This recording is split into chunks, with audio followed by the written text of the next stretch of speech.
My problem is that this mount is stuck on my GoPro 9.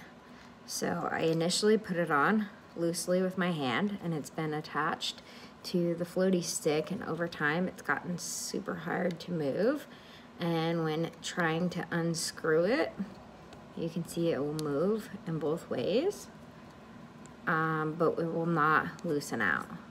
So I have tried using a screwdriver to get this screw out.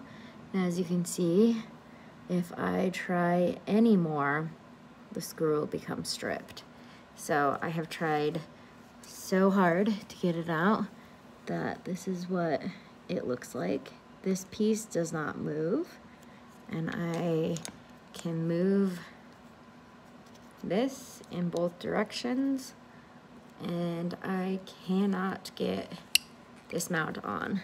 And I think it's worth mentioning that this is the one time that I have put this mount on this new GoPro, and I can't get it off. So, thank you.